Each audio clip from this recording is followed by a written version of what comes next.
आज मी पुन्हा एकदा तुमच्यासाठी मस्त धणा पावडर घेऊन आलेली आहे। आता पावसाळा लागणार आहे तर पावसाळ्याची आपण तयारी करून ठेवायची आहे। मस्त धणा पावडर बनवले आहे। कलर पण बघू शकता किती छान पिवळा आलेला आहे। व्हिडिओ स्किप न करता शेवटपर्यंत पहा। तुमची पण धणा पावडर अशी अगदी परफेक्ट आणि चविष्ट बनणार आहे। तर चला तर मग आपण रेसिपी बघून घेऊया। आणि उद्या माझा गोडा मसाल्याची आज रेसिपी येईल किंवा उद्या येईल तर ती पण बघायची आहे। खूप सुंदर तो पण मसाला मी बनवलेला आहे। मी सर्व खडे मसाले टाकून घेतलेले आहे आणि तुम्ही बघू शकता तेजपान पण मी बारीक कैचीने कापून घेतला आहे, कारण की छान भाजला बी जाईल आणि दळताना पण आपल्याला त्रास होत नाही। अशा पद्धतीने बारीक कापून घ्यायचा आहे कैचीने, कारण की हे खडे मसाले सगळे मी एकत्र टाकलेले आहे। मग तेजपानमुळे खूप प्रॉब्लेम येतो, भाजला जात नाही, मसाला जळला जातो। अशा पद्धतीने मस्त बारीक करून घ्यायचं आहे आणि वाटायलाही सोपं जाईल। दालचिनीचे पण तुकडे करून घ्यायचे आहे।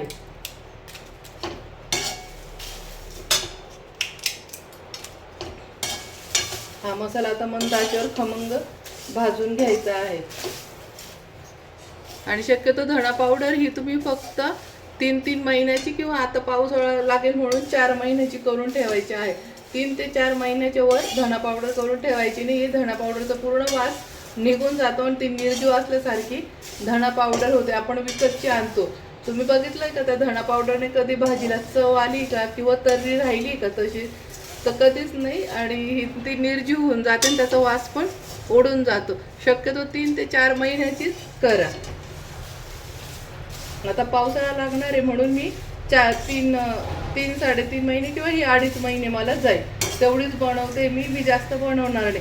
पाऊस उघडला 2-3 दिवस ऊन पडलं तर त्यावेळेस मी पुन्हा धणा पावडर बनवून ठेवते ताजी। म्हणजे भाजीचा वास खूप छान येतो आणि भाजीला चव पण येते आणि छान तर्री पण राहते। त्याच्यामुळे शक्यतो तुम्ही पण वर्षाची करून ठेवू नका।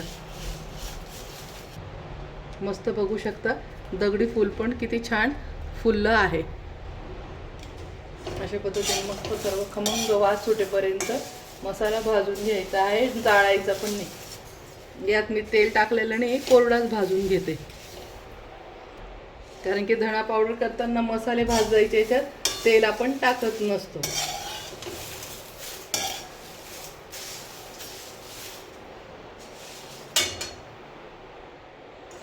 सर्व खडे मसाले मस्त यातच टाकून घेतलेले आहे।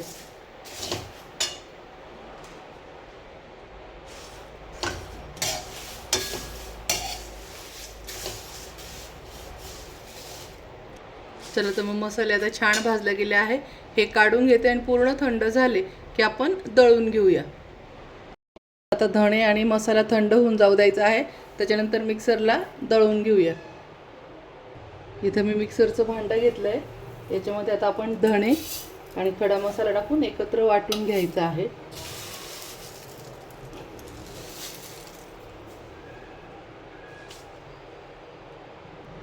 आणि वाटताना आता मी यामध्ये हळद टाकत आहे। इथे मी 1 चमचा हळद पावडर टाकून घेतलेली आहे।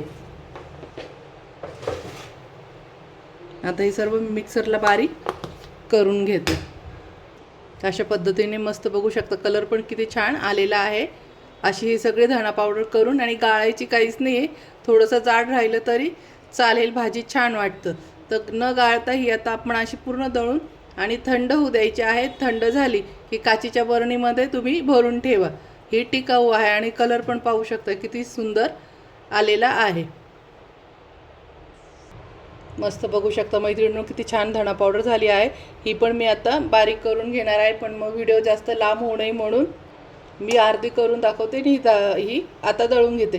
तर लक्षात ठेवा पूर्ण धणा पावडर दळल्यानंतर आता मी इथे काही गाळून वगैरे घेतलेली नाही आहे। बघू शकता किती छान झालेले आहे, कलर पण खूप छान आहे।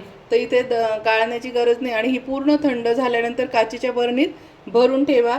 आणि सगळ्यात महत्त्वाचं, जेव्हा पण तुम्ही काढणार तर आपला जो मसाल्याचा रेग्युलर डब्बा असतो तर त्यात कोरड्याच चमच्याने काढायचा आहे, ओला हात लागू द्यायचा नाही। मग ही धणा पावडर खूप छान टिकते। आणि धणा पावडर काढल्यानंतर लगेच झाकण लावून घ्यायचं आहे, जेणेकरून त्याचा वास उडून जाऊ नये। कलरही बघू शकता ते। तर कशी वाटली फ्रेंड माझी रेसिपी? असेच नवीन नवीन रेसिपी पाहण्यासाठी माझ्या चॅनलला फॉलो करा, सबस्क्राईब करा, शेअर करा। चला तर मग कमेंटमध्ये मला सांगा कोणी कोणी ही धणा पावडर बनवली आहे ते पण मला सांगायचं आहे. नक्की बनवून पहा. चला तर मग बाय, भेटूया आपण नवीन रेसिपीमध्ये.